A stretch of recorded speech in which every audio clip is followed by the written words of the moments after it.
در نتیجه اندیشیدن تدبیرهای مؤثر از طرف گروه کاری نهادهای حفظی حقوق باز در چند شهر و ناحیه دیگری مملکت حالتهای غیرقانونی غصب کردن قطعه‌های زمین آشکار کرده شد.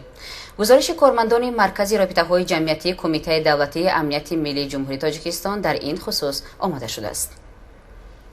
استفاده عاقلانه و مقصدناک زمین همیشه عامل اساسی و مساعدت کننده رشد اقتصادیات، تامین نیازهای اجتماعی ساکنان جمهوری به حساب می رود. نوبس از غمخوری ها و توجه همیشگی حکومت جمهوری تاجیکستان در این سمت، شهروندانی هستند که قطعه‌های زمین مؤسسه‌های ساحه معارف از جمله مکتب‌های تحصیلات میانه عمومی را خودسرانه غصب نموده، غیرقانونی در آنها انشاءات‌های معیشی و یاریرسان بنیاد نمودند. ضمن گذراندن سنجش‌های مشترک مقامات прокуратура، ساختارهای حفظی حقوق و مقامات اجرایی حاکمیت دولتی در ناحیه خوالینگ ولایت خطلان و ناحیه مسچاه ولایت سوخت، حالت‌های خودسرانه غصب نمودن قطعه‌های زمین مؤسسه‌های ساحه معارف آشکار گردیده در دایره قانون تدبیرها اندیشیده شدند.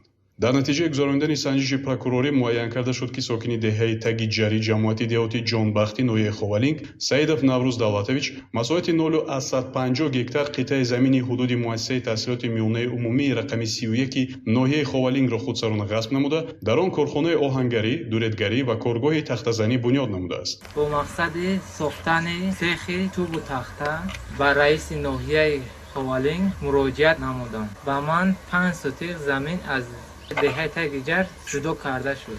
زمین های به من داده شده غیر قانونی بوده، به حالت اوله برگردانیده شده و توازن مکتب رقم 31 گذرانده شد. زمین های مؤسسه مذکور با شهروند سعیدов навруз давлатович برای بنیاد استخوان جدا کرده داده شده است که زمین های مذکور زمین مؤسسه رقم تحصیلات عمومی اساسی رقم 31 میباشند. در اساس اعتراض прокуратураи ناحیه خوالینگ قرار و دیگر حجت‌های وابسته به خرید و فروش غیرقانونی زمینی انشاءات‌های ساحه معارف بیکار کرده شده، مساحت 0.150 گکتار قطعه زمینی که برای بنیاد انشاءات یاریرسان به شهروند سعیدов навруз جدا شده بود، به حالت اوله برگردانیده شده با موازنت مؤسسه تحصیلات میانه عمومی رقم 31 جمعیت دهاتی جانبخت ناحیه خوالینگ گذرانده شد. سنجش گذرانده شده در جمعیت دهاتی جانبخت دهه تگیجر معین کرده شد که در قطعه زمین‌های مؤسسه تحصیلات عمومی میانه رقم 31 همین دهه با دولت نوروز در اساس قرار رئیس ناحیه برای ساختمان کارگاه دوریدگری زمین جدا کرده شده است. معین کرده شد که ساختمان ها و زمین های جدا کرده شده با مؤسسه تحصیلات عمومی رقم 31 تعلق دارد. ضمن سنجش‌های نوبتی حالت‌های جداگانه استفاده طریق غیر مقصدناک قطعه‌های زمینی مؤسسه‌های ساحه معارف آشکار کرده شد. معین گردید که با قرار رئیس ناحیه از 31 دکتر سال 2020 تحت رقم 666 و شهروند سعیدов навруз مساحت 500 متر مربع حساب زمین‌های مؤسسه تحصیلات عمومی اساسی رقم 31 دهه تگیجر جهت ساختمان کارخانه خرد آهنگری، دوریدگری و کارگاه تخته‌زنی جدا کرده شده است. با قرار رئیس ناحیه اعتراض آورده، آنها از طرف رئیس ناحیه بررسی و قانع کرده شده استفاده برای تامین مقصدناک زمین مؤسسه تعلیمی نامبرده تامین کرده شد. همزمان از طرف گروه کاری دلیل دیگری خودسرانه غصب نمودن قطعه زمینی حدود مؤسسه ساحه معارف در ناحیه مسچاه ولایت سوخت آشکار کرده شد. چنانچه سال 2005 با قرار سابق رئیس ناحیه مسچاه با ساکنی جماعت دهاتی مسچاه ناحیه دارابزاده توراب مساحت 0.172 گکتار قطعه زمینی مؤسسه تحصیلات میانه عمومی رقم 29 غیر قانونی برای بنیاد انشاءات‌های خدمترسانی معیشی جدا گردیده بود.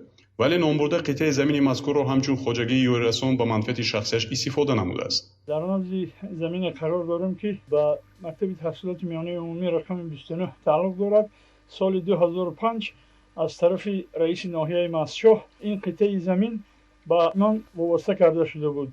طی چند سال ما در اینجا ساختمان نگذراندیم و ما برای این زمین دیگر دعوا نداریم. ماه اپریل سال جاری از جانب گروه کاری حالت غصب زمین مورد بررسی قرار داده شد. 0.72 سوتق زمین موجوده به توازن مؤسسه تعلیمی برگردانده شد. از جانب прокуратураи ناحیه مسچاه حالت مذکور به خط گرفته شده، اوید به فوراً برطرف کنی قانون ویران کنی آشکار شده، با مقامات اجرایی حکومت دولتی ناحیه اعتراض پیشنهاد کرده شده. در نتیجه با قرار رئیس ناحیه مسچاه مساحت 0.172 گکتار قطعه زمینی مذکور و مؤسسه تحصیلات میانه عمومی رقم 29 ناحیه مسچاه وابسته کرده شد. در اساس سابق قرار رئیس ناحیه مسچاه و شهروند دارابوف قطعه زمین در مساحت 0.72 جدا و وابسته کرده شده است. سنجش پروکوروری آشکار نمود که قطعه زمینی مذکور ба заминҳои муассисаи таҳсилоти миёнаи умми рақами 29 ҷамоати деҳоти Масчуд тааллуқ дошта ба шаҳрванд ғайриқонунӣ ҷудо ва вобаста карда шудааст. Аз ҷониби прокуратураи ноҳияи Масчуд ҷиҳати бекор кардани қарори раиси ноҳияи Масчуд пешниҳод изҳор карда шуда, қидаи замини мазкур ба ҳолати аввала баргардонида шуда, ба тавозуни муассисаи таҳсилоти миёнаи умми рақами 29 баргардонда шуд. фаъолияти муштараки кормандони мақомоти прокуратура ва сохторҳои дахлдори давлатӣ дар ин самт идома дошта, шаҳрвандоне ки то ҳанӯз қитъаи замини назди муассисаҳои таълимиро ғайриқонунӣ истифода мебаранд, таъкид мекарданд ихтиёран онро ба ҳолати аввала баргардонанд. дар акси ҳол кирдори ғайриқонунии онҳо дер ё зуд ошкор ва нисбаташон дар доираи қонун чораҳои қатъӣ андешида мешавад.